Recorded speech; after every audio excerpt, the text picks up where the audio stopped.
reporting on the games you love by people who love to game. The MMO Reporter Network. Happiness mode engaged. Look, it's the Char. I'd love to hear some of his war stories. You should go ask him. Why don't you? You first. Excuse me, kind sir. I wonder if we could trouble you. Too late. What do you want? We were wondering, have you been in a war? Every day is war. What's it like? I imagine the sparkling armor and lines of soldiers marching into battle. The stamping of boots, and the voices raised in glory.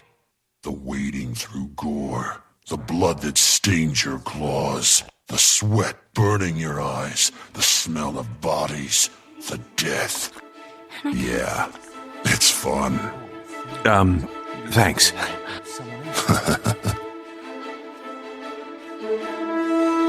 Hello. Welcome. Ready for action. Happy to meet you, hero. Glad to have you with us. You'll find everything you need here. Hail, traveler. Wake up, you motherless Ettins. It's time to go. I'd offer the traditional pirate's greeting, that your spleen is better unperforated.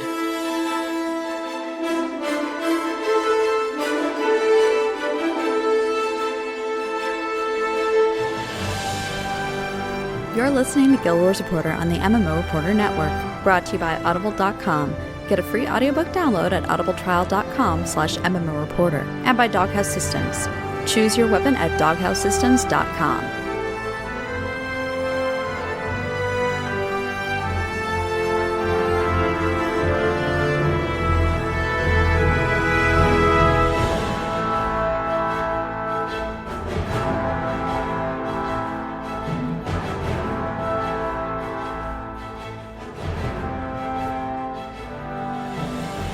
Hello and welcome to another episode of Guild Wars Reporter. This is episode 176.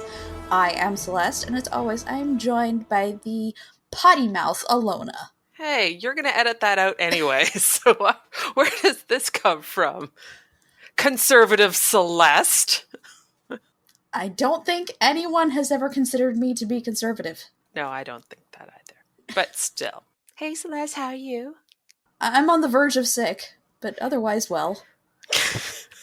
So not well. Well, I mean, in other aspects of my life, I'm doing well. Well, that's good. How are you doing? Good, good. I'm wearing a house coat, so I'm comfy. Yay. Yay, it's the comfort cast. Sounds good to me. Yeah, I like it. So, Allona, what'd you do in game? Of course, did guild missions, but only with Mock this week. Just situation...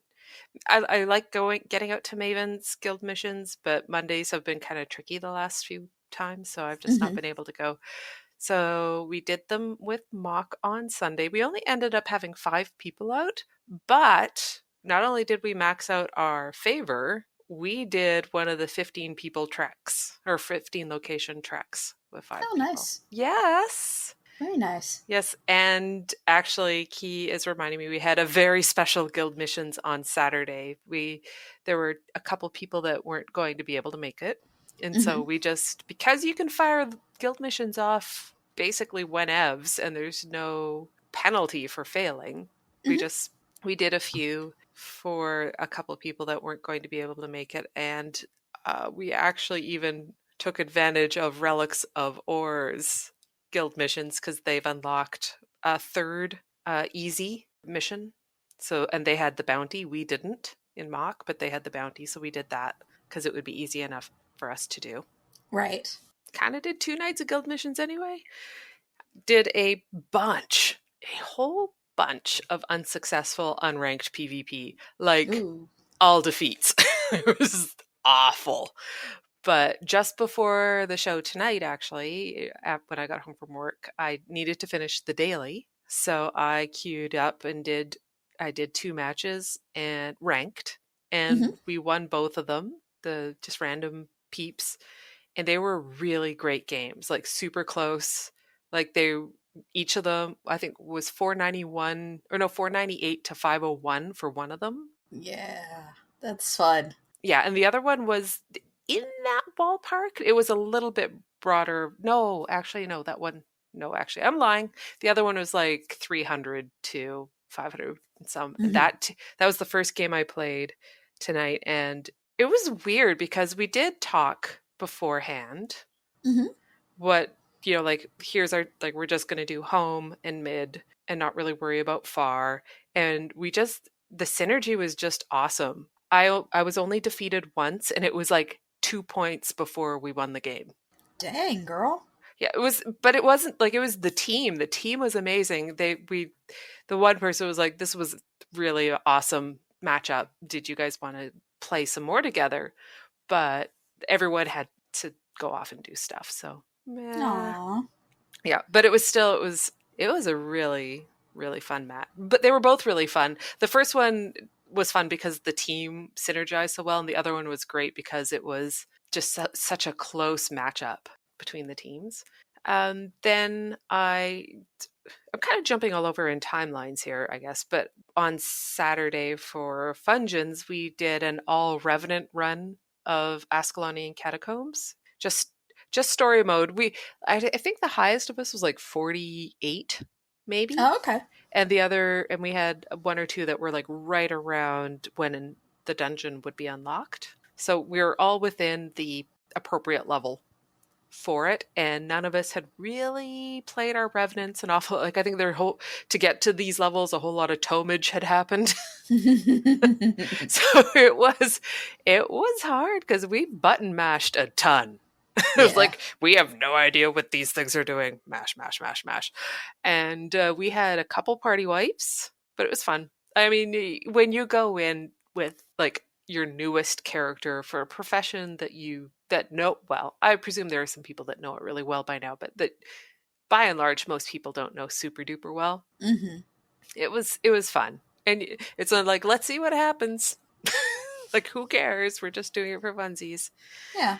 And I joined some guildies. It was like Philiptus and Laurel, their main guild is called Yum, and they needed a couple more people to do fractals with yesterday. Mm-hmm. And so I joined them, and they did the dailies, and then they did a couple more. So I think we did like 4 or 5 fractals. Oh, wow. So, and I gained 2 levels because some of them were higher than what I had. Mm-hmm. I think maybe it was only 4, actually. This was crazy. I had some amazing luck. A couple exotics, 2 ascended rings. That's nothing. But I got an ascended armor box. Huzzah! Huzzah! So I'm that much closer. I only need to make 4 pieces of ascended light armor now, as opposed to 5. Because I had a ascended armor drop in PvP, I think. Oh, okay. Like a while ago. I haven't put it on any character because, you know, with armor, you want to get it set up. Like, you have the runes, you have everything else. So I just haven't equipped this piece because I don't know what I want to do with it. That makes sense. And I've had it for like 4 or 5 months. You're planning. Doing the long game. And of course, just the regular gathering runs. Damn guild halls. Guild halls! They're the new Damask. And of course, general maintenance-y stuff as well. Super exciting. And once again, I know I'm forgetting some stuff, and I'll probably remember towards the end of the show. That's typically what happens, yes. It is typically what happens. Or I interrupt yours, which is super not rude at all. So Celeste, what did you do in game? Well, I did do a little bit of PvP. Yay! And I had one game that was really close, and one game that just felt like I was slamming my head against the wall over and over again. Ugh. And then I had 4 more games like that. Ranked games or unranked? Ranked. Okay. Because I was trying to finish my homework. Mm-hmm. And that didn't happen. So, yeah. I spent a lot of time in the Silver Wastes because a friend of mine bought Heart of Thorns, but he still hadn't gotten up to 80 on any of his characters. So his NG was at like 75 or 76. Okay. So we just did Silver Wastes. Like, a lot. Oh, that's relaxing, though. Yeah, except we were apparently on a bad map. Aww. Because we failed so bad at Vine Math. What? Yeah, first lane was where we were, failed. Second lane, failed. Third lane, failed. And so we're just like, I don't, this never happens. I don't know what happened here. Is it their first time doing Silver Waste or no? For him, yeah. Oh, that's I know. There's your poopy first experience. Yeah. But, I mean, I got a bunch of sand. I got a bunch of sand. which got me to make a bunch of mugs. Huzzah! Did flax farms a lot. All the flarms. Yeah, because I went ahead and took my NG through to the farming location too. So now I've got all of my 80s there farming. Oh my, I'm not quite that.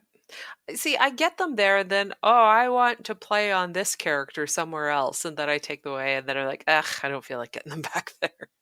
I usually just end up paying the waypoint cost and just park them back there. Oh, well, yeah, no, yeah, that's true. I'm just like, all right, whatever. Yeah. I mean, waypointing to Itzel is like, what, like 3 silver max from anywhere in the world? Zero's saying that your friend got to see the unicorn that is a fail silver waist. Yeah.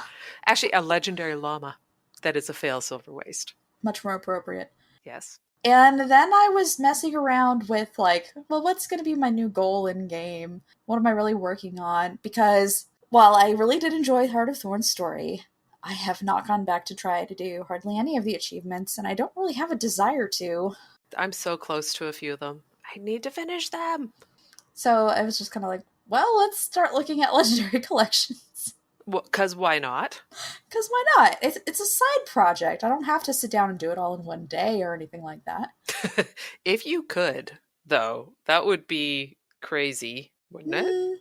Well, like, Frenzy is super short on the tier 1 collection. I'm going to be able to finish that real quick. Oh. As long as the items drop. Ooh. It's like kill 10 fish for the first tier. Wow. Super easy. So yeah, I'm sort of working on that as a side project. I was just kind of like, well, let's see how it goes. I don't even have tier 2 unlocked with masteries. So they're tiering how they introduce new legendaries. Mm-hmm. Do you think it's going to be a continuous process, like more with no end in sight, or are they going to like, here you go, here's your next batch, done, and give people time to decide if they want to work towards any of those? Because if there's always going to be new ones coming in, I will never be able to decide whether I should wait to see what's coming or get what's available, been introduced or available. Well, I think the plan was that they were going to have more legendaries for this Q1 release, the seasonal release. Mm-hmm. And it just didn't happen because they had to fix the ones that they had let out with Heart of Thorns that just weren't right. Mm-hmm. So I don't know. I think it would make sense if they did it in sets. Like they've said that this is set number 2 for legendaries. Like the next set that they come out with. But what I'm asking is, do you think that they're going to, it's just going to be a constant cycle? Or they're going to say, okay, that's it for Series 2 of Legendaries? No, I think they're going to cut it off and be like, okay, that's it for Series 2. Okay, good. I think the next expansion will probably bring Series 3, you know. Because I'm to the point where I actually have a fair number of, say, like Black Lion tickets, but I'm like, I don't want to spend them because what if I like the next set even more? Oh, jeez. And it's a bit paralyzing for me. Right. So anyway, there's that. But that's very exciting that you're working towards those, just casually. Well, like, I bought the collection unlocks. How much are they? It's 5 gold and, like, 10,000 karma. That's not bad. I mean, it's not. It can be a lot for a newer player, for sure, but if you've been playing since launch, that's pretty reasonable. Yeah.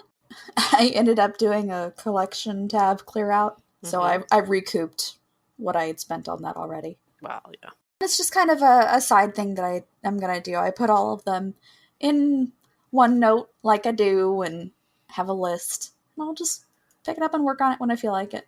Awesome. I'm very excited. Are you going to sell it? Oh, you can sell it. Haha, you have to keep this one. Yeah, that's why I'm kind of excited to do it. Yeah. Because then I can actually have Frenzy and not feel guilty about equipping it because it's already account bound. So we live stream on Wednesdays at 9:30 p.m. EST, 6:30 p.m. PST at twitch.tv/MMReporter. You can subscribe to the audio version of the podcast on iTunes or Stitcher. And please remember to rate and review us so that other people know that we are a real podcast. We can speak generally good English and at very high speeds. Only when it's written out for me so easily. I say it every week. And yeah, it's true. Actually, we normally have this here. That we would read a review if it shows up.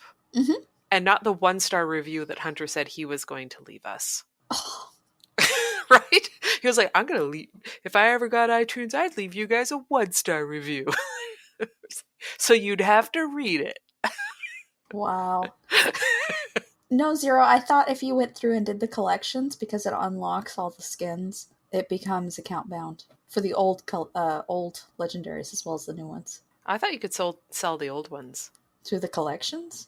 I thought so. Hmm. No, I thought you could sell them across the board with the originals still. Oh. Even with collections. Well, 2 of the ones that I picked are Astralaria and Nevermore, so... If there's anyone who listens to the show who has completed any of the existing legendary collections other than the 3 new ones, then just let us know either way, just so we can be clear. Because it is kind of vague. I don't know why I said it like that, but... Think we're ready for another attack?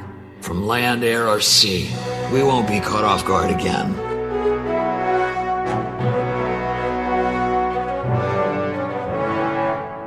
Report from Lion's Arch.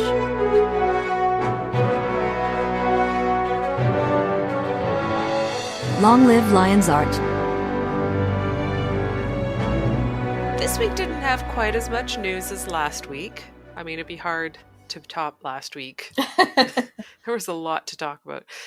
However, we did get more information on the Shatterer revamp. There was a blog post at guildwars2.com on their news site by Andrew Gray, who's a game designer. And also Andrew Gray was interviewed by Bill Murphy of MMORPG, and we've kind of smooshed the 2 things together into one. So from the blog post on guildwars2.com, when a 5-story dragon isn't a challenge, you know something ain't right.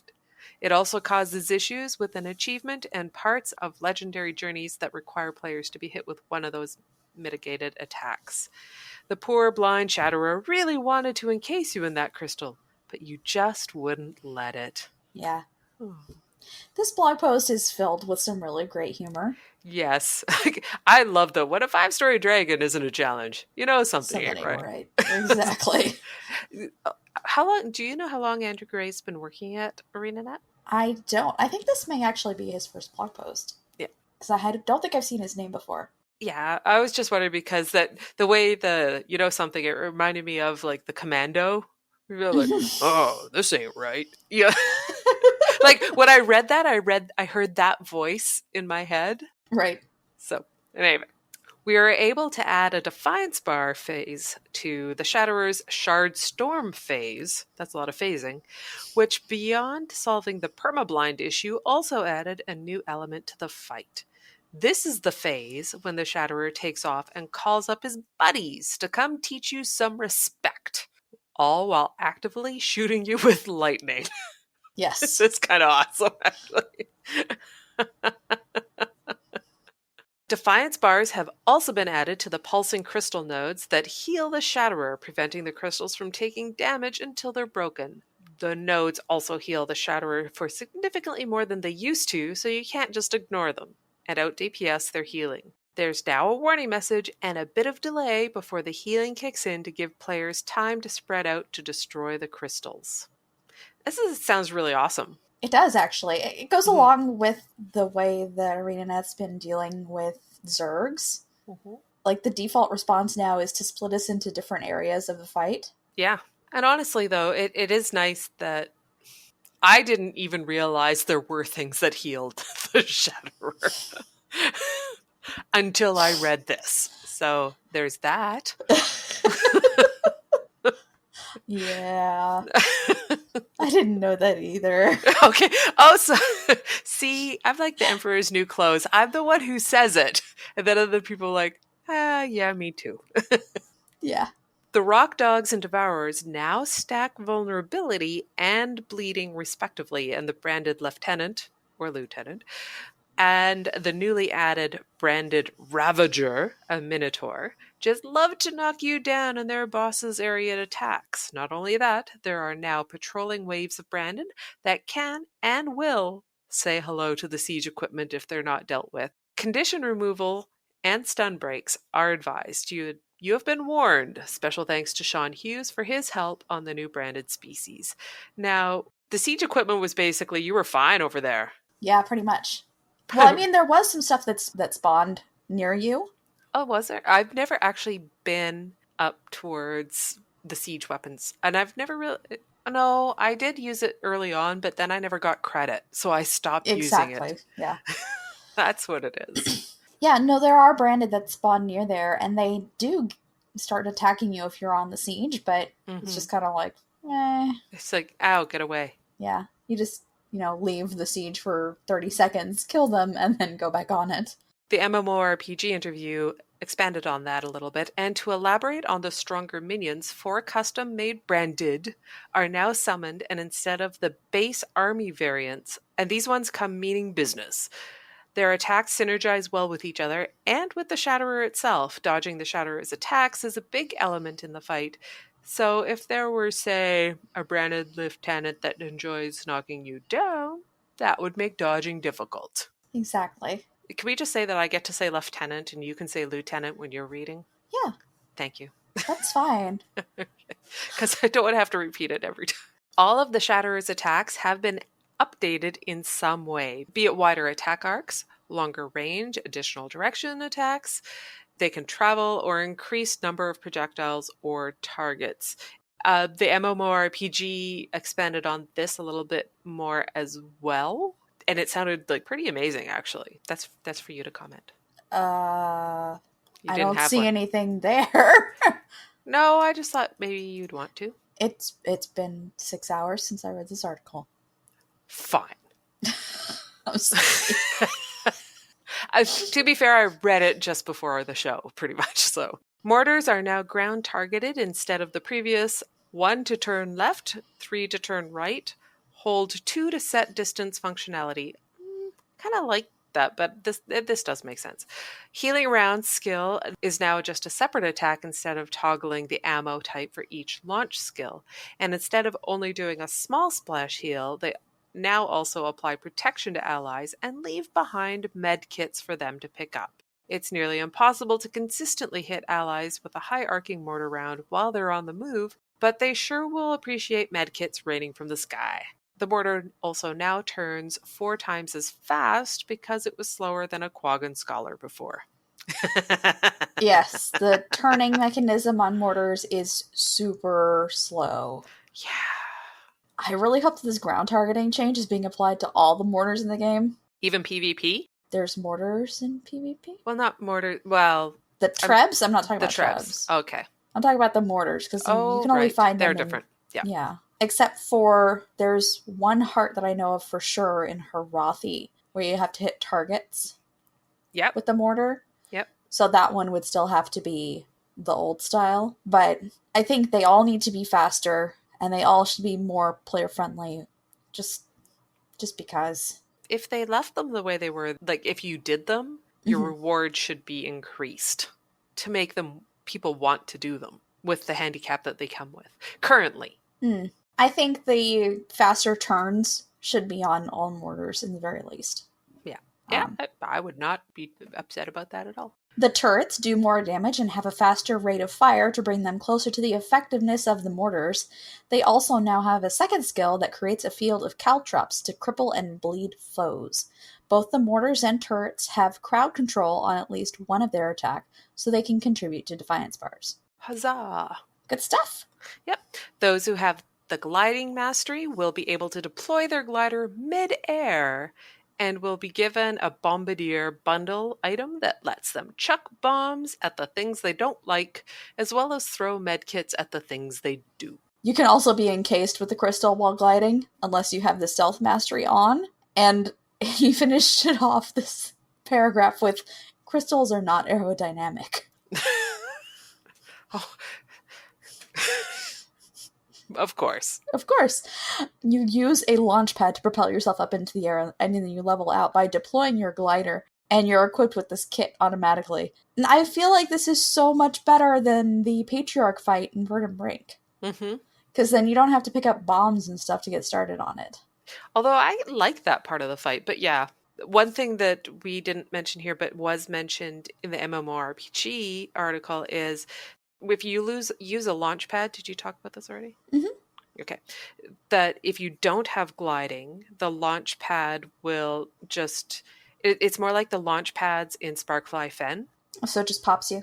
Yeah, so it'll just pop you. You'll kind of... I would expect it would be the same animation where you just spin through the air closer to where the fight is. So it's a shortcut rather than running to the fight. Mm-hmm. So if you're at the siege and want to get into the fray, you can do that for quicker travel, but you don't need to have gliding to use them. Okay.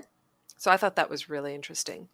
Also on the MMORPG article or interview, do you expect people to have it on farm status quickly? And I thought that was a really interesting question. The Shatterer encounter will be inherently more complex because of the new and improved mechanics. However, we've also kept the difficulty of the encounter appropriate for the area that it's in, which is Blaze Ridge Steppes, and it's a level 40 to 50 zone. While there are some improvements to the rewards from the event, all of the existing safeguards against farming are still in place. Reward chests are rewarded daily by account or character. Mm-hmm. And there's going to be 12 achievements and a meta that offers a branded backslot item. There's a preview of them from MMORPG. There are a couple new achievements tied to successfully breaking the Shatterer, one of which is earned by breaking the Shatterer every time the breakbar phase activates and succeeding the event. There are also achievements for killing his summoned minions and destroying the pulsating crystal nodes. These are all things that one would naturally want to do to successfully defeat the Shatterer, and in fact, you'd be hard-pressed to succeed if you didn't do these things. But the achievements draw attention to the different mechanics of the fight and add a reward for accomplishing them. There is one exception, which involves questionable positioning at the start of the fight, but it's hilarious, so we had to do it. Yeah. Yeah. And they did specifically say there would be no new title for this meta achievement. Yep. There was more news about the Shatterer than I was anticipating. I know they said that there'd be news this week, but I actually didn't. This was more than I expected. Yeah, I wasn't expecting to hear this much about how the fight was going to work. Mm-hmm. So I'm pretty excited. I mean, I'm still more excited about having things be visible without having my finger clawed around to control. I'm actually more excited about that too. but I am excited about this. Yeah, I mean, I still remember the first time I did Shatterer and how impressed I was. Mm-hmm. Not necessarily with the fight, but with the incredible design of the character. I would think you'd be impressed with the fight because at that point people wouldn't have figured out the stacking and the safe areas, and there were probably a lot more kind of running around like mad. There were, but there were still people on the hill stacking too. Really? Yeah. Oh. Because I waited to do the Shatterer for a long time. I wasn't doing world bosses for probably the first year almost. So what was the first world boss you did? I think probably Old Tequatl. Really? Which was meh. I did Shadow Behemoth. Oh, yeah. I'd done that. And it was impressive, but I was on a different computer that didn't have quite as good audio capabilities. Mm-hmm. And it kept guttering in and out, so his epic scream was just sad. Oh. I was like, I can't take you seriously. You sound really awful. That's not good. Yeah, but it was still, I love the graphics were amazing. I still remember like, whoa, what's happening? It is pretty crazy. Mm-hmm. Especially the first time you run in and see that. You're like, whoa, okay. What the heck? Exactly. So, yeah, I would like to have a challenging fight that hopefully I can still manage to complete. It sounds like that's what they're shooting for, being that it's a 40 to 50 zone. So over on Guild Chat this past Friday, Carl McLean stopped in to talk about some of the changes that are going to be happening on the 26th. It's coming right up. It really is. We have a link over to the video as well. Mm-hmm. And I also stole a lot of these straight over from Dolphy simply because they moved really fast through all of them. So there were things that I definitely missed. Mm-hmm. I was just like, yeah, Dolphy got everything written down. Yeah, I when it's these balance ones, I actually do try to listen to them on Twitch from my phone, which means I'm using cell data. So not cool because I'm probably going to go over. But I got called away from my desk and I missed the Mesmer changes. I'm like, well, I'm done. Click.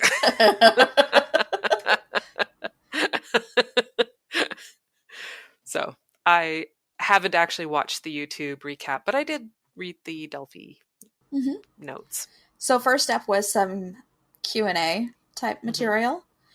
And this is something that I was curious as well. Why doesn't the mini arrowhead roll? And it's because the roll is a skill, and minis don't use skills.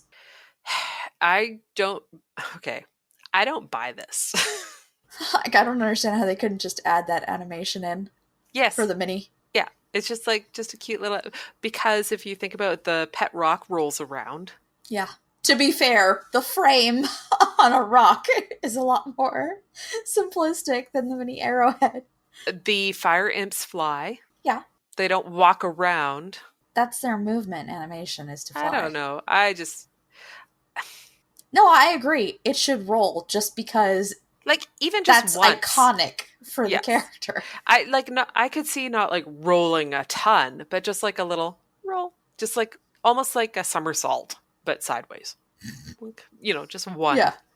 Just because it's, you're right. It's iconic to the species. It really is. Whereas you do see wyvern. Well, it wouldn't bother me that the mini wyverns don't fly, but even still, the mini wyverns, even if they did a quick up in the air and then down again, you know how the birds will do that? Mm-hmm. Little chicken flying moments where they're up for about 5 seconds. Yeah, this seems like a PR response to me. It's we didn't wanna. It kind of is. Maybe I'm being harsh, but I'm like, meh. It's a possibility. People have been asking about gliding and if that's coming to World vs. World. And apparently there is no plan to implement that right now because it would change the way that core World vs. World functions. Mm-hmm. And they're focused on the big revamp at the moment, so ain't nobody got time for that. On one hand, I could see how, with the change in the map, how it would be beneficial to have gliding because there's a lot of verticality, but at the same time, they built that in specifically without gliding in mind. Mm-hmm. So, I don't know. Apparently, QA gets 400 to 1,000 bug reports per day. That's a lot. That's a lot.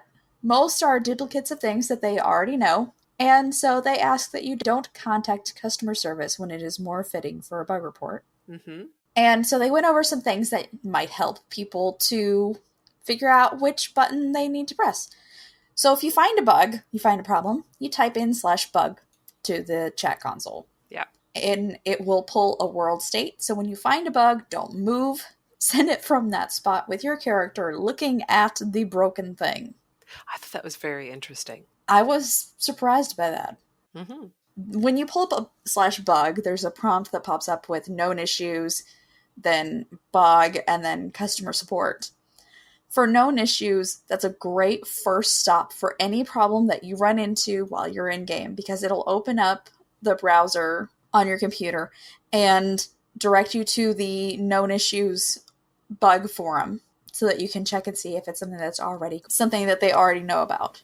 Mm-hmm. Now, if it's an actual bug, that means that something is actually broken, an item or a skill isn't working. For exploits, you could also email exploits@arena.net. Mm-hmm. And then you would contact customer support if you've deleted something, bought something accidentally, you need a gem refund for buying something accidentally, mm-hmm. player-to-player scam, or a drunken inventory cleaning fest. Were you laughing at what I just typed? Uh-huh. Because I typed during this, I'm gonna get Paula back. Oh, poor little Paula. I'm gonna ask. I'm gonna put it, I don't have when it happened. It's been a year. Yeah, I'm still gonna ask. I might ask midweek. There's probably not as many tickets midweek. I don't know. I'm gonna try. Doesn't hurt to try. You never know. This is true. Right? So one of the bigger changes is that quickness and slow no longer affect stomps and rezzing. Thank goodness. So that's pretty awesome. Honestly, and I'm not sure if you experienced this at all, Celeste, with insta death or insta revives. Oh yeah. It was that is not cool. because there's no way to counter it. Well, other than, I guess, interrupting the person applying quickness in the first place. I guess Which there's is pretty that. hard. Yeah. I mean, because a lot of those are like instant cast practically. Pure defensive skills have also had their effects with quickness and slow adjusted. And now we come up to all of the class changes. And I thought it would be best if we just picked a couple to comment on, our favorites perhaps. Well, you know which one I'm going to go straight to. Okay, well then I'm going to go ahead and go towards Elementalist, since that's before Mesmer. The duration and overall ability of auras has been too much since Heart of Thorns. Overall uptime has been too high.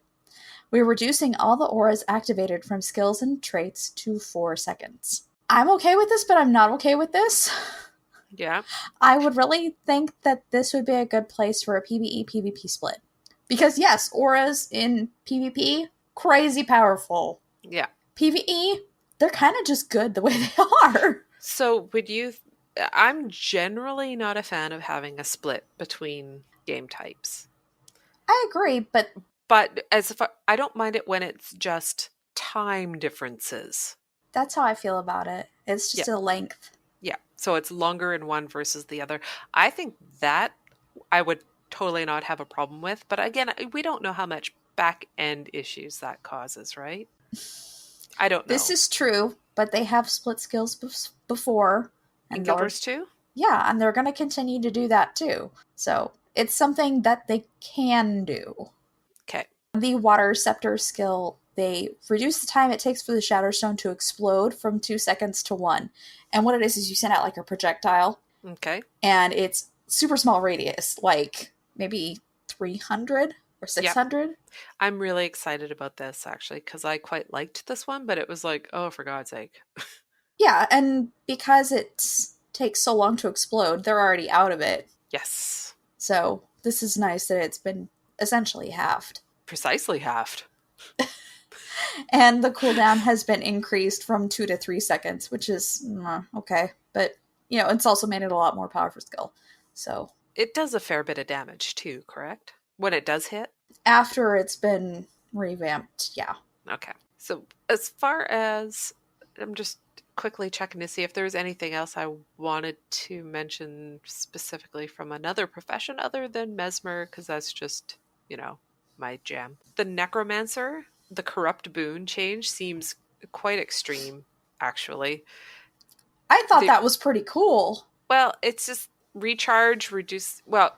You can do it more I don't often. mean extreme. Yeah, I don't mean this in a extreme in a bad way, but it's like it's an extreme change. Yes. The reducing the amount of boons you can corrupt from 5 to 3. However, recharge is reduced from 40 seconds to 15 seconds. That is crazy. Like the 40 to 15? That's really great. Yes. So you can corrupt boons more frequently instead of corrupting a large swath of boons at once. And yeah, I don't think I'll like going up against it. Yeah.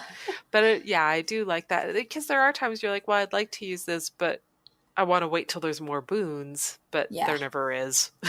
Pretty much.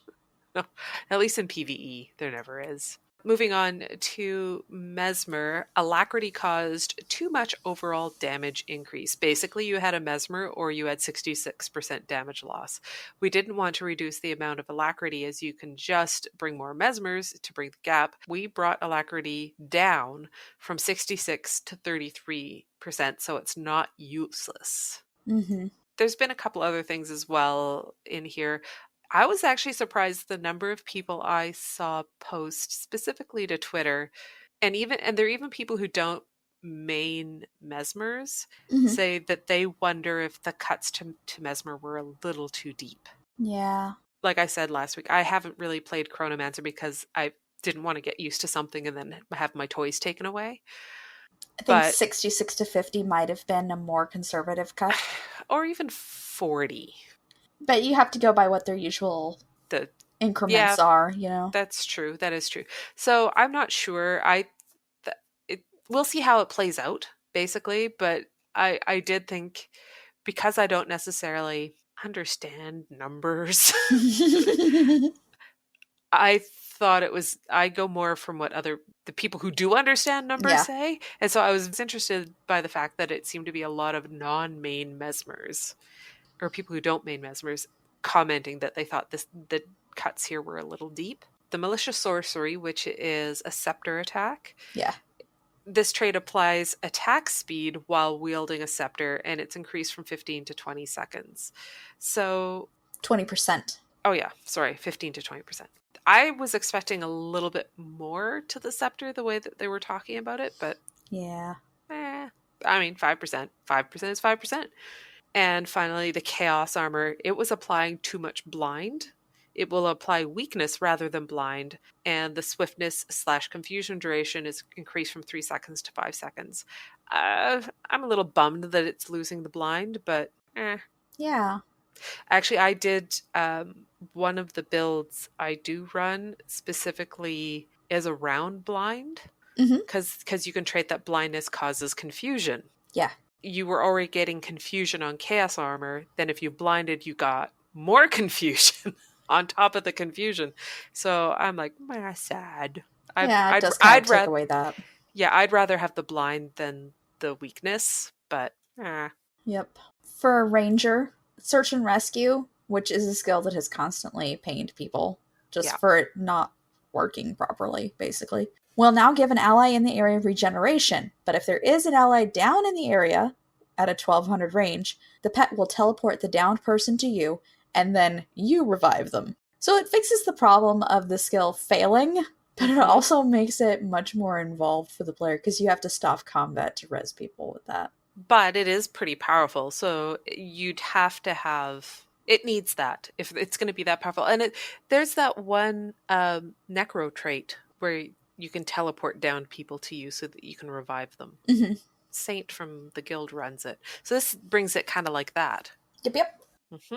And then there's also changes to 2 of the traits, Hidden Barbs and Predator's Onslaught, which are traits that I have never used because they've always had other choices in that set that I found to be a lot more useful, but they're getting buffs nonetheless. Huzzah! So I don't know if they're trying to encourage build diversity with that or what exactly, but I was just kind of like, that's odd that those 2 would get buffs. The only thing I can think for things like this is that they've done some internal testing and they could see potential, like synergies that maybe when you're just reading it, may not be aware of. Well, that, and it's like, I use my ranger for pretty much the exact same layout all the time. Yeah. Like, I don't change traits on her hardly at all. Yeah. I've been in I don't want to say a rut lately, but I found my groove.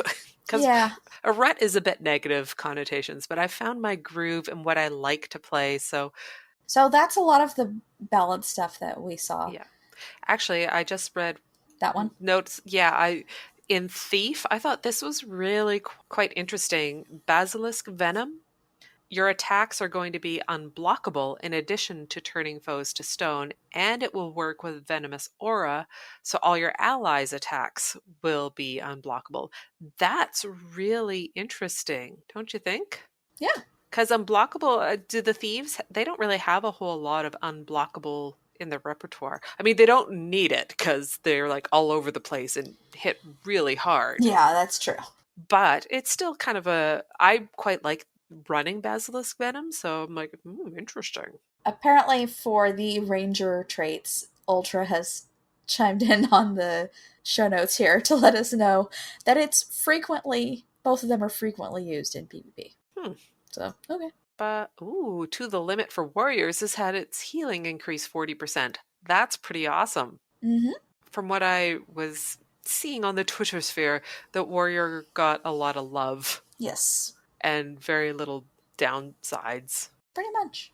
And they're fun to play, so let's make them funner.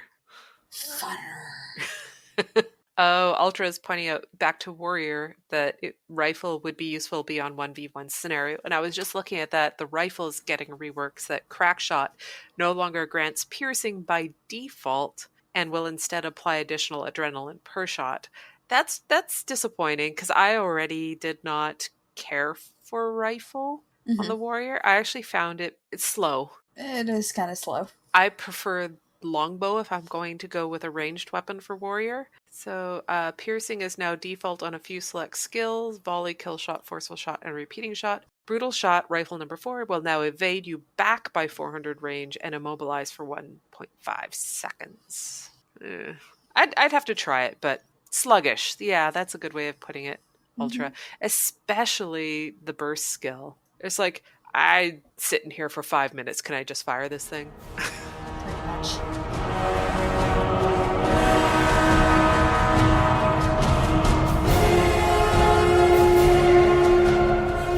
Surviving the Mists. Now recruiting for the Battle for the Mists. Is your life a dead end? Looking for meaning? I have the answer to your existential dilemma right here. Okay, so welcome to Surviving the Mists, everyone. There's a lot to discuss. It's been, 6 weeks since I was last on the show? And there's been a fair bit of stuff that's happened and some stuff that's resurfaced, and we also have a lot of news to talk about. I'll start with the PvP scene, though. As you guys are probably aware, the current meta has really not been fun. People have been very upset with it. ArenaNet has expressed themselves that they're not really content with it. And you can see that in the balance patch notes that they released for January 26th. One of the big things that they're doing, along with some of the profession changes, is amulet changes. Now, the way PvP works is it's not like PvE or World v World where you have a collection of stats based on your armor. The way PvP works is you have an amulet which gives you all your stats. Yeah. Wearing armor gives you a base amount of toughness, but you need the amulet and the rune to actually get your stats. And they are getting rid of probably the most troubling rune in PvP. They're getting rid of the rune of durability. This is basically it's on so many builds right now, and it's just, it makes people so much tankier, gives people so much sustain that they really should not have, in my opinion. A quick change that they had is they're getting rid of the demon summoning sigil. They really have been phasing out the summoning sigils in PvP. And they're changing the sigil of energy. Now, the way it works right now is when you swap to a weapon that has Sigil of Energy, you gain 50% of your endurance back, which is basically you get a dodge roll. And what they said was the functionality of this sigil is changing slightly. Instead of granting 50 endurance on weapon swap, Sigil of Energy will instead grant 5 seconds of vigor to the player with the usual 9-second ICD internal cooldown. And this only applies to PvP. So if you're in World v World, it's not going to affect you, this change to the Sigil of Energy. But the big amulet changes that are happening, they're adding some, but they're mostly offensively oriented stat combinations, such as power, condition damage with a bit of toughness and vitality. Kind of what you see with Marauder's amulet, you know how that's like power, precision, and ferocity and a little bit of vitality? Yeah. Similar to that. But the big thing that they've done, and this is absolutely, when I saw this, my jaw dropped. I'm still just so amazed by this, but I'm excited to see what this does to the PvP environment. They are getting rid of basically all of the bunker amulets. That's soldiers, settlers, celestial, and sentinel stats. Now, if you've done any PvP, like for the past couple of years, you know that celestial stats have been a big part of the metas. It's been pretty much the staple, the backbone of the elementalist builds, the Dagger Ellie, the Celestial Tempest Auramancer that's been popular. Yeah. Even the Bunker Chronomancer has been using it, and engineers have used it pre-June stat changes. We had the Celestial Rifle Engineer was probably the best 1v1ing build in the game, but they're getting rid of that amulet, that stat for PvP, which is just, I think it's really incredible. I don't think it's sad. I think it's good. And Soldier's amulet, for bunkers, that's been a really good amulet. Settlers, I think that had mostly healing power. I rarely see that used. Sentinels, that's basically soldiers, but instead of being an emphasis on power, it has an emphasis on vitality. They're getting rid of that too. This is just, this is amazing to me. This just makes it very clear that ArenaNet does not want the bunker meta. Like, not only have they made changes to the classes that can bunk, they're just getting rid of the stat backbones for these builds, which is just, I'm really excited about this next PvP season. Like, I predict it's just going to be a bloodfest, like a bloodbath. It's just going to be carnage. I like Bloodfest. Bloodfest. Bloodfest. It's going to be a bloodfest. All the builds are going to be oriented on killing your opponent as fast as you can. Yep. And it's going to be a Zerk fest. And I'm super excited to see what that does, not only for the games I play in, but really what it's going to do for the ESL. Because right now, the ESL is really boring to watch. Yeah, I mean, I normally I like to watch these games, but I just gave up. Like I was kind of, I'm sure the players were very relieved about this, but when they had that like 4-week winter break over the holidays, I was just glad. Like I didn't have the pressure to like watch these games and try to keep up with it. It was just, I mean, the games are boring. And do you feel like the removal of all of these is also going to push people away from being super adventurous too, because there's a lot of existing builds and new builds that could have been built on these amulets and runes, but they weren't being built on them? Well, that's because everybody was going for what was most efficient. They are adding some stuff that kind of, it doesn't take this place, but they're adding different stat combinations. I think that they still have a huge spread for players to experiment with. I do not believe that this will inhibit or constrain people's creativity at all. If anything, it's going to do the opposite of that. Good. I think it's a very good thing. I thought it was interesting that this is a way that they can, rather than splitting skills, just doing stuff like this to make changes for PvP. So it's like, well, let's just take these out and then things have to change. I thought that was interesting. Yeah. Yeah. It's going to be neat. And I know some people are worried. They're like, oh, Mesmer's dead. Oh, Elementalist is dead. No, they're not dead. Like, trust me, they're not dead. Chronomancer, that's still really strong. Like, reducing alacrity from 66% to 33%, a 33% cooldown reduction is still really, really good. Like, if you do the math on that, if you have like a 9-second cooldown, that reduces it by a third, so you have a 6-second cooldown. And if you have like a heavy hitting skill or a CC, those 3 seconds are very significant. Like honestly, like I thought the 66% alacrity cooldown bonus, I thought that was just absurd. And I think 33% is going to be much better. And I know people like it where it's at right now because it does wonderful things for PvE. And if you're playing with chrono bunkers and PvP right now, it does really good things for you there. But I think this is good. The timing difference is, like we were saying earlier, with like, say, keep it 66 in PvE, but 33 for PvP. Like, maybe that's something they could do that wouldn't maybe be a lot of effort. They try to stay away from splitting skills. We they know, really do. But that's why, like, the timing difference, like we were saying earlier, like, it's not, you're not changing the functionality, just numbers. I can understand where you're coming from, but I even think, like, I've done a lot of PvE lately, and even from the standpoint of PvE, 66% is a huge number in terms of cooldown reduction. If you think about it, I've only chronomanced once since hot launch, so. Like for raids, it really helps out. And if you think about it, when you're designing a build to be very efficient, oftentimes we go for something that gives us like 20% cooldown reduction on our shouts or our signets or our greatsword skills. Like that 20% is pretty significant. We see that. And then you add 66% on top of that. It's really ridiculous. I think 33% is a much better number. Okay. And you know what? If I'm totally wrong, it kills it. Hey, they can always bump it up to 50% or back to 66%. But I think this will be fine. And what I really see that this will encourage is people to play Chronomancer similar to the way Mesmer was played before. Because Mesmer was kind of played as a Shatter assassin, essentially. You never heard of a Mesmer bunker before Heart of Thorns came out. And I think what this is going to do is it's going to take people back to the heavy-hitting style of Mesmer play. And personally, I don't really like fighting Mesmers like that. They're tough. They're a pain in the butt to deal with.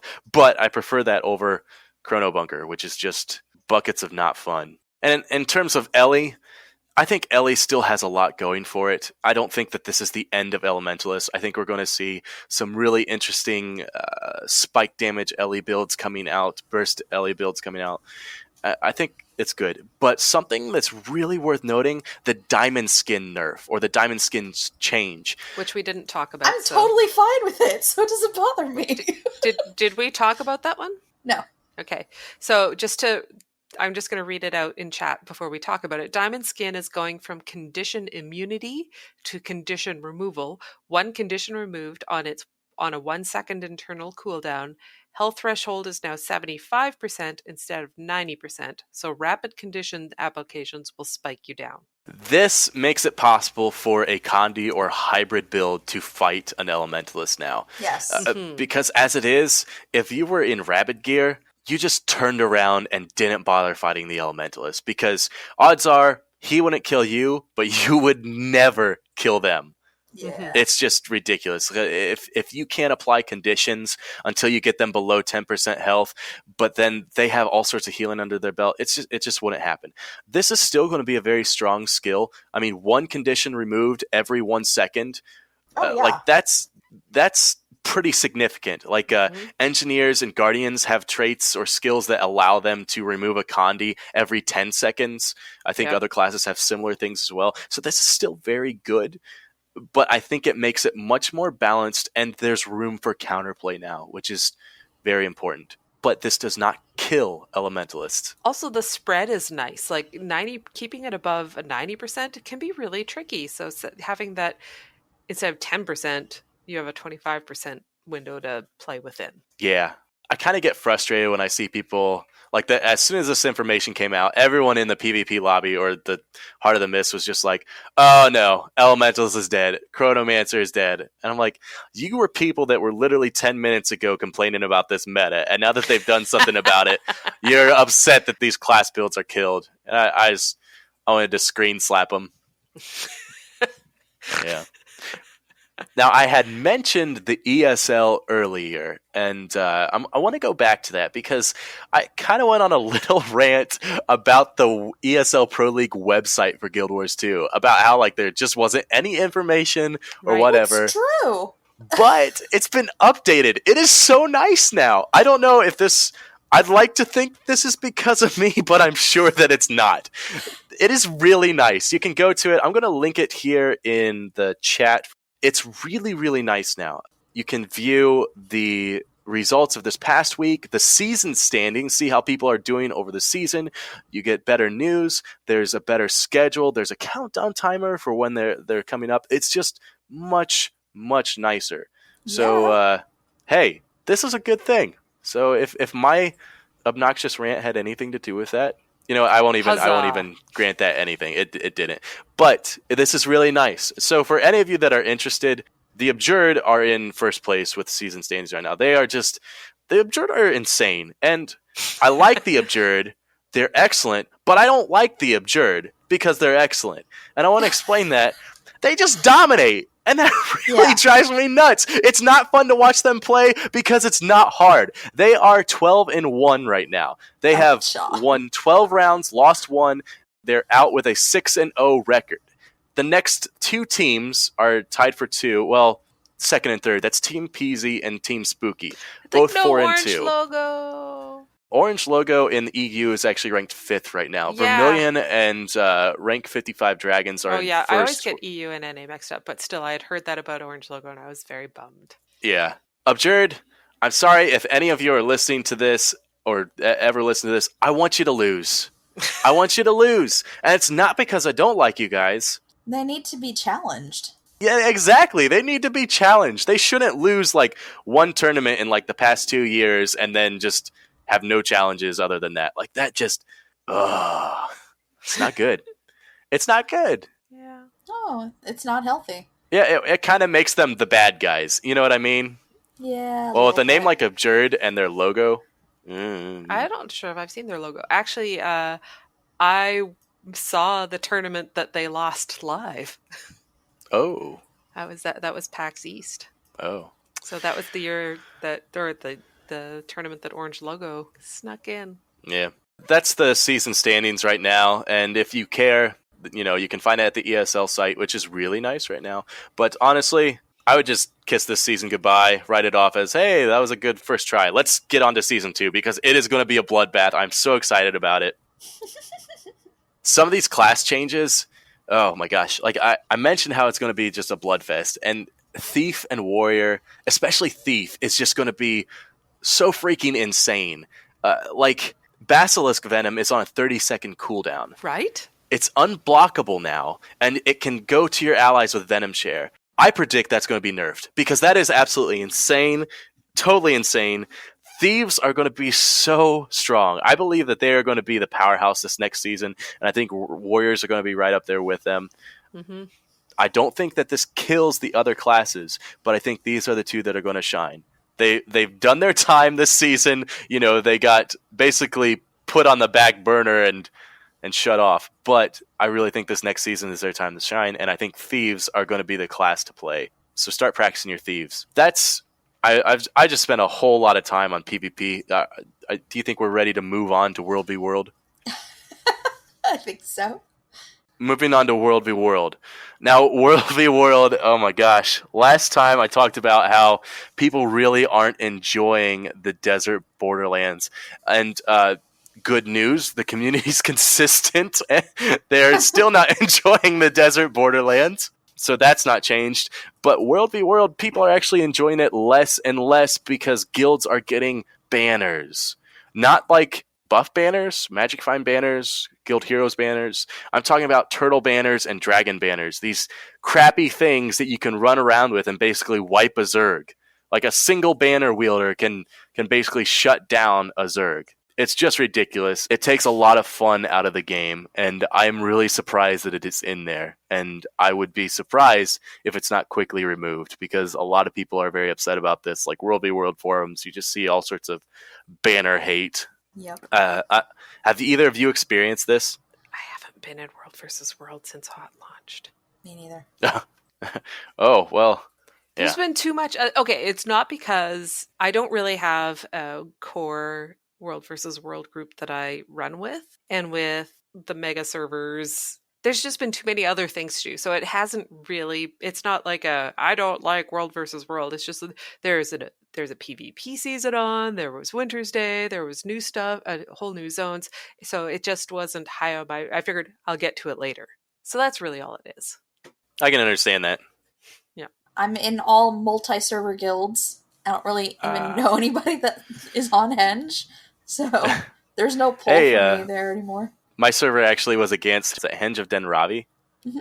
We fought Henge last week, and I always have this hope, like, maybe I'll see Celeste. Not that I would really recognize your tunes, but I'm always like, I would really love to like bump into Celeste in World v World. Well, it's a possibility. I can totally understand not really being like active in World v World, because there has been a lot of stuff. I myself took a pretty long break from it. HOT came out, did a ton of PvE with that. Then these PvP seasons came out, and basically December 2nd through December 22nd, I did nothing but PvP, and I kind of got back into it over the Christmas break, and I've been doing a little bit of it almost every day. But that's pretty much the state of World v World right now. It's just not in a good spot, and I really admire ANET for trying to make things to or try to make adjustments, but it's just not in a good spot. They have some things coming out that I think are going to help it. This is from the updates that are coming out the 26th, I believe. Auto upgrading of objectives will be disabled. Instead, objectives can only be upgraded by supplying them with dual yaks. This is really going to make it so much more important to have people escorting those yaks, making sure that you have a healthy roamer population on your servers. Because as it is, it doesn't matter. It just doesn't matter. I remember being pretty excited about the auto upgrading, but this honestly, this does make more sense. Yeah. And yak running is kind of fun. Yes, I was going to say that's one of the things I enjoyed doing. It's kind of zen after a while. Yeah. I remember last time I talked about people being upset about the auto upgrading, and I think this is a healthy alternative, because it's another big change is that killing an enemy player awards 1 point to your world. So what was it accumulated nothing. Oh, you didn't get any points for eliminating players on the battlefield. So this is a big change, and it's very good for organized groups of players that hunt other guilds or other Zergs. It's really good for those groups. It's also good for roamers. They can contribute a little bit more, not much in the grand scheme of things. When you look at like the end of the week tally is in the hundreds of thousands. It doesn't contribute a lot, but it does contribute. So that is good. two more big changes here. Defeating an enemy player will only allow one player to rally off of the kill instead of 5. This is a very dramatic change because as it is, when 2 Zergs are fighting, one person goes down and then you have five other people on the team down. That can really change the tide of a battle if you allow the enemy to rally or you get to rally. So this is a very big change. I think it'll balance out the fights a lot better. And then reviving defeated players while in combat will be disabled. Now, this doesn't mean downstate players. This means defeated. This means if your HP is 0, like 0, 0, 0, 0, 0, like waypoint. You can't do that while you're in combat now, which is, that's a pretty good change, I believe. That is all I have on World v. World. Do either of you have any questions, comments, things you'd like to add to that? No, I thought those were all good changes. Like I thought the one player to rally off of a kill instead of 5 is great. Super excited about that one. And the Doliacs. Rather than auto upgrading. But actually, for some reason I had glossed over that, and obviously it's because I don't World versus World an awful lot. I guess I didn't realize that you didn't get any points for killing enemies, so that's also super awesome. Yeah, kind of nifty. They all make sense in light of the fact that we're not getting the revamp as we were expecting. Aside from that, I think, yay. I think these are good changes, but something I would like to see added to that is a nerf or removal of turtle and dragon banners. Because I know some people are having fun with them, like tee-hee-hee, but they are seriously not a good thing. It is just not a good thing. A bad mechanic in the game, in my opinion. Better or worse than the Golem weekend? Golem weekend was one weekend. Yeah, and this it is was forever. Yeah. So I would say it's definitely worse, but in terms of dramatics, it's just worse. It is the worst thing. It is the worst thing. All right. Did I emphasize that enough? I don't know. How worst? Worst. Oh. Bratwurst. I see.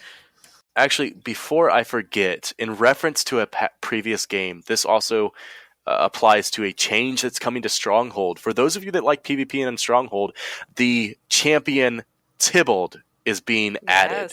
Mm-hmm. And I know some of you are very excited, but I don't know if you guys remember, I had a game on here a while ago, a long time ago actually. If you could choose someone to be a Mist champion, who would you choose? We had someone write in, her name was Cuddles. We had someone write in and say, I would choose Tybalt, and his special ability would be that he goes in to fight the Lord and closes the door behind him. Yes. You remember that part of it. You remember that? Yeah, we she's talked about it last week. Oh, you did? Yeah, but I forgot about the door closing thing. She's in my guild, and as soon as this came out, she messaged me. She's like, hey, remember my game? And it took me a while to recall it. And yeah. Mm-hmm. I'm hoping that she predicts Ultra will just find 10 precursors this year, too. That would be just find them. I'd be all right with 9, but 10 is really what I would like. The previous challenge, though, was to get out of Amber. Did either of you do much PvP? Did you get out of Amber? I did. Hey, congratulations. I actually got out of Amber shortly after the show that we talked about it. Nice. Because Celeste said, hey, you're green now. Like 2 days after that. I'm like, yes. Don't you feel distinguished?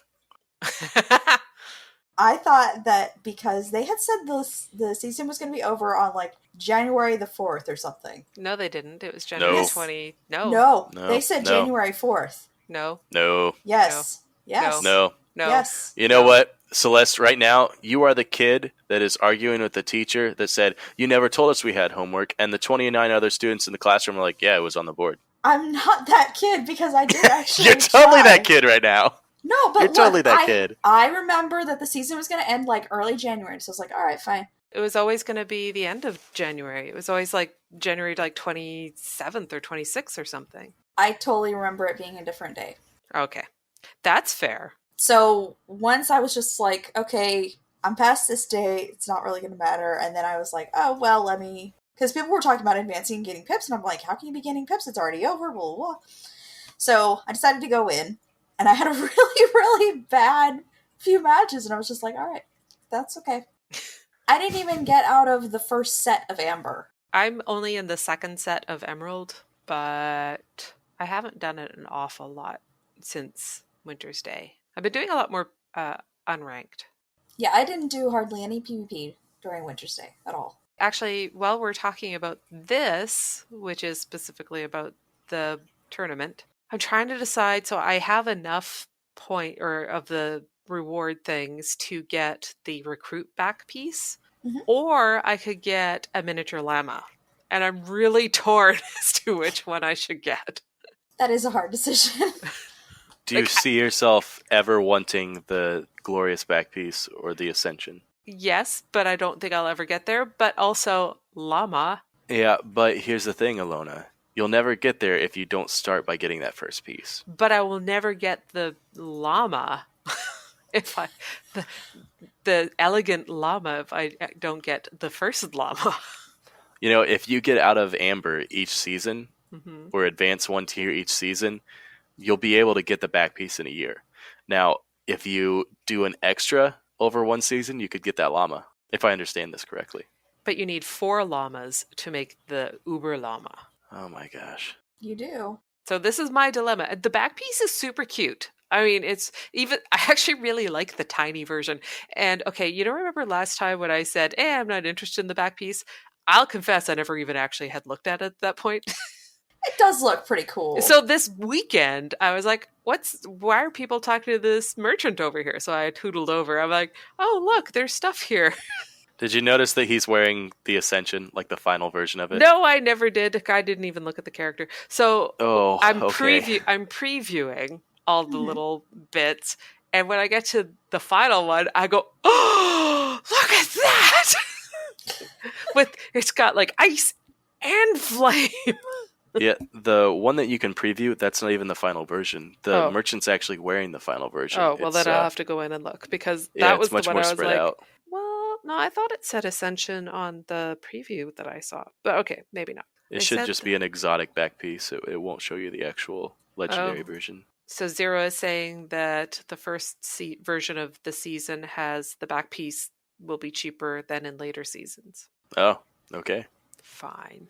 It is cute, though. Like, the little one is super adorable. And I happen to be on my ranger in PvP during it. So I was like, with this char with tiny little cute wing pieces. Oh, goodness. Totally didn't go with her aesthetic at all. But I still thought, I was like, oh, those are super cute. Well, my challenge till next time I'm on here, my challenge is to just do a healthy variety of things. No. Sorry, that wasn't it. My challenge is for you to spend a half hour in a guild arena or in like a private PvP arena with a guildie or with a friend, and I want you to spend that time dueling with them, just practicing builds, things like that, giving each other feedback, because the patch is coming in, 6 days? Yeah, less than a week. So there's going to be a lot of changes coming, and I'm not going to be on here before that. So even before the change, I want you to start experimenting with your classes. Take your main in, take your alts in, experiment, goof around with things, because that's going to really improve your gameplay. It's going to help you understand the classes better, and it's a really good way to work on your mechanics without pressures. Because if you're with a friend that you feel comfortable with, that can give you feedback in a constructive way, then that's honestly like one of the best situations you can be in for any sort of PvP, and you're going to have a lot of fun doing it. So that's my challenge for you guys this week. Sounds good to me. Moving on, the previous game, Lord Farron is opening a day spa in one of the Maguma maps. Compose a script for a commercial about the spa for the Pact Radio Broadcast Corps. Now, we got several very clever responses. We did? Yeah, no one responded with any answer. Mm-hmm. And no one else responded with nothing, and nobody also responded with another answer that was lacking. We didn't get any feedback or prompts from this, so I don't know. Should we kill this one? I have an idea for a new one that I think the community could have a lot of fun with. Maybe we'll table this one for now and bring it back another time. How's that sound? Yeah, the MOA 8.0 is homework, so that's why it didn't get done. MOA. Here's my game for this coming week, and that is, I was inspired to come up with this because I got out on my magic carpet earlier today, and I was just flying around Lion's Arch, and my little Zern was looking just smug as all get out. Just like, Yeah. I don't know if you have an Azurin. When they get on there, they just look so smug. I just want to smack them. But it's cool. I like it. And I thought, what would be really cool is if we had more mounts that were like interesting like that. Like the broomstick, like some people like, and there's like the tunneler, and there's that magic carpet. Mm-hmm. But I would really like to have something I can double click, and my character is just driving around in a Volkswagen Beetle or a Mustang or something like kind of goofy like that, some sort of silly car. So my game is come up with a mount, kind of like the magic carpet, that you double click, it comes out. It doesn't affect any other characters, only your own, and it has a animation. So basically come up with your own toy mount. Anything that comes to mind, Allona or Celeste? A centaur. A centaur? Yeah. But you can run faster than it. This is also true. Maybe it doesn't work, but it's just, I think it would be really humorous if you could ride a centaur. I guess I should add here, before Hunter has the chance to argue, there are no mounts. Gliders are not mounts. Gliders are not mounts. Thank you. Because the glider is mounted on you. We are the mounts. The glider is not the mount. I'm going to hear about this for the next week. Mm-hmm. A fancy llama? Yeah! Oh, if you could ride a llama around, oh. It would be cool, good. But it would be more for like a toy for more on the water, where if you were on the top of a skiing pyramid, but everyone else is you. That'd be fun, right? Yeah. Oh no, Hunter's in chat. I knew. That's why when you started, you're like, dude, you be prepared for the wrath. Hunter, they're not mounts. Gliders aren't mounts. They're just not. All right. That's a good game.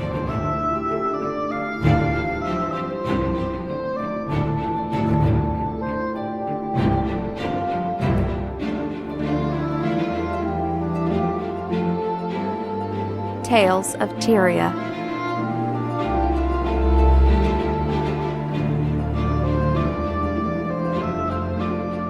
So you will be very interested in this one, Ultra.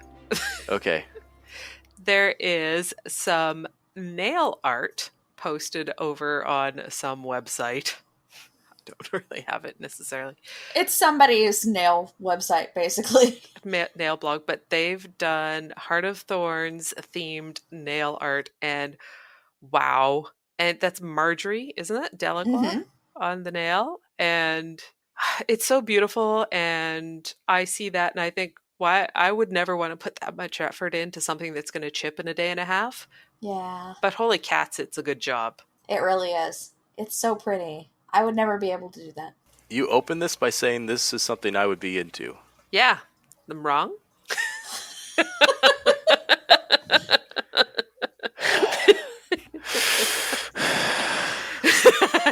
Well, the feels. The feels. So yeah, I saw that on Twitter, I think. I think Guildwars 2 retweeted it, didn't they? Perhaps. They did. I think they may have. It's very splendid. I like it a lot. It's very well done. Yeah, it's good. Not least of which, putting that many coats of white on to get a nice base is like a day and a half endeavor. That's like 8 coats of white right there. Yup. See, we know. And I'm here to tell you, white just doesn't last. It just doesn't. No. It just never gets opaque. Yeah, it takes forever. So, you actually were the one that popped this into the notes, but over on Guild Wars Hub, they have kind of a semi-wiki article for all of the different material converters that you can get out into the game right now. They have Herda, Madri, Princess, the Star of Gratitude, Fractal Reliquary, Karmic Converter, Lay Energy Matter Converter. Yep, and the acquisition for each one. Mm-hmm. And it's just really cool. I didn't realize there was all this stuff that I could be doing every day. Yeah. I didn't know about Herda at all, and I think I knew about the Fractal Reliquary, but had forgot. What is Herda? Didn't Where do know you get about that? Karmic Converter. That one, which one? The Reliquary? The Herda. Herda? I've never heard of that. Yeah, I hadn't either. That one is reward for completing Where Exalted Dare achievement in Heart of Thorns. Yep. Oh. So it's in Oric Basin. It's a series of achievements, but it's basically another Bloodstone Eater. Yeah. And I accidentally got the Lay Energy Matter Converter a while ago. Yeah. So I go in every day and make a vial of chalk acid. Chalk acid. Chalk. I always say chalk. I think it's meant to be chalk. I don't know. No, I think it's chalk. I think they say chalk in dialogue, but I saw this last week, I think, before the show. Mm-hmm. But it's nice. It's nice having it aggregated into one spot. Yes. It's quite good. Yes. And you actually saw this on Reddit. Someone had posted a bunch of high-res screenshots. They use reshade and some extra sharpening and color correction, and man, they are beautiful. Very much so. They're beautiful. And I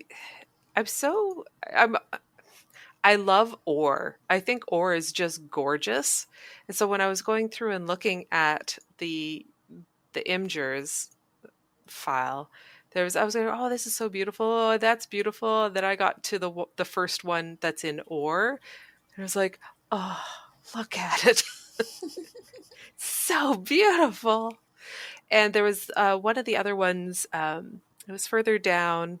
There are characters in it, and there's a shaft of light coming through diagonally. Yes. That one is just, beautiful. Yeah. I've tried some of these reshade, and what was the other one that people use? Can't think of the name of it. Vandalize? No. I was going to say I'm not a fan, but the Vandalize, yes, is awesome. Sweet effects. Sweet effects, yeah. I tried them, but I actually preferred the look of the game base, like without those. Mm-hmm. But I'm not going to argue that these are fantastic. Yeah, these are really, really well done. Really, really nice looking. Mm-hmm. It's hard to believe that that's in game, to be honest. Yeah, they look like they should be on an art book. Yeah. Yeah. Someone's portfolio. Well, they probably are. Over on Reddit, somebody shared the most adorable Char Necro fan art ever. It is so cute. It's like in the comments, it was Charsura. Because it's all tiny and chibi, but it's a Char. It is so cute. I audibly dawed when I saw it. I was like, oh! It's so cute. It's a cute little killing machine. I want to smoosh its face. Yes. Oh my goodness. It's pretty good. This is the first time I've thought a Char was actually cute. Blue Jasmine in chat says it needs to be a plushie, and I don't disagree. I do not at all. Yeah. It would be a cute one to go next to the Charlie. It would. So cute. So next time, we are going to have Ask an Azura. Mm-hmm.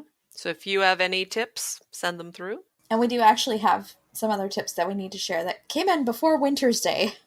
That's true. You're right. I almost forgot about that. But we hadn't had Ask an Azura since then. So that's going to happen. Mm-hmm. And if you have any questions that you'd like for us to answer, not ask,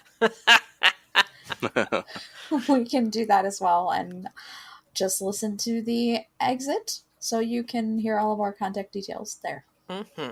So, Ultra, thank you for joining us. Hey, it was a pleasure to be on. Thank you for having me. Yep. And Happy New Year. And to you too as well. On the 20th of January. Well, it's the first time we've talked to Ultra. There's still a whole lot of year to come. This is true. Whole lot of year. So much. Thank you, Allona, for joining me as well. Thanks, Celeste. And chat room for being so incredibly chatty and wonderful. You guys are awesome. You guys have been pretty great. Yep. As per usual. Indeed. Thank you for downloading the show. We hope that you come back again next week. But most importantly, we hope to see you in-game.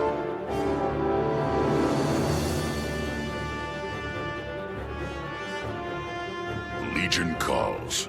So if you have a community event that you would like for us to share, go ahead and send us an email. Seize the moment. And if you've got a burning question or for our Ask an Azura segment, just let us know. I'm selling. You buying? We have coupon codes for Doghouse Systems. Use the coupon code MMO Reporter at doghousesystems.com to get an additional 120 gigabyte Super Star Destroyer drive for free on their next build. Nice gear. Or a star-studded diaper.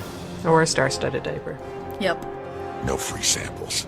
Patreon page. If you're in love with the show or the network, please consider becoming a patron on our Patreon page. Thanks for pitching in. In the very least, it helps us keep the metaphorical lights on. So check it out at patreon.com/MMOReporter. That fulfills my needs. Thanks so much. audibletrial.com/MMOReporter. Books! Books, now with sound! Knowledge is the greatest treasure. If you want a free audiobook, you should go to audibletrial.com/MMOReporter. That's valuable. So, Allona, if people want to get in contact with us, how would they do so? They would email us at gwreporter@MMOReporter.com. Twitter is @GWReporter. Our website is guildwarsreporter.com. You must visit more often. Voicemail is 616-666-6778, or use the widget on the right-hand side of the website. Our YouTube channel is MMO Reporter Network, and remember to like our videos and subscribe to the GW Reporter playlist. And if you feel like it, wander around and see what other shows are on the network that you might enjoy. You are a welcome guest. Facebook is GW Reporter. Tumblr is gwreporter.tumblr.com. In a world where you can visit us on Twitter, I am Ultra at UltraTown. Find me at Hunter's Insight. Allona may be found at One Big Pair. As in PEAR. And Celeste at Selly Uki. CELEOOKIE. Yeah. Or you can visit us in-game. I'm onebigpair.1249. And Ultra is? UltraTown.5683. And I'm Selyuki.5046. May the spirits of the wild watch over you. Good hunting. Keep your blade sharp and your powder dry. Take care of yourself. May the Six watch over you. Until next time.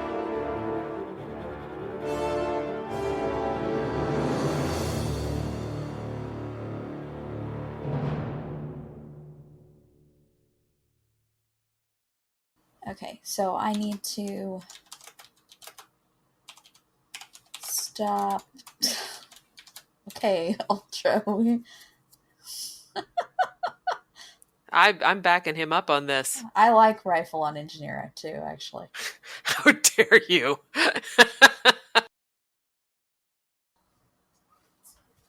Cider. Celeste can't hear this.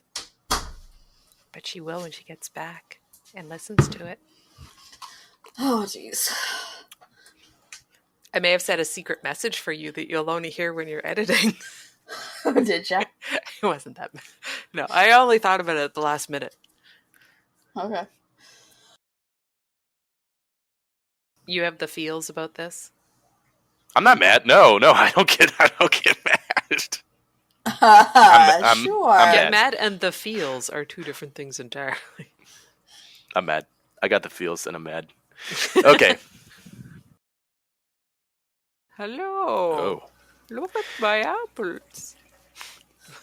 Now the previous challenge, He's though. also Dutch. Maybe. One of his many disguises. Bring the turtle up to the microphone and see if we can hear her breathe. She'll bite it. Okay. He's doing it. Can you hear her? Yes. Yes. She's not happy about this. She is definitely... she's not happy. She about bit my face. How do you explain that to your students when you come in and you have like half of your face bitten off? I blame it on my wife's cat. Oh, okay. It's not your I was cat, gonna say, remember? you can't just say that it's the turtle, because...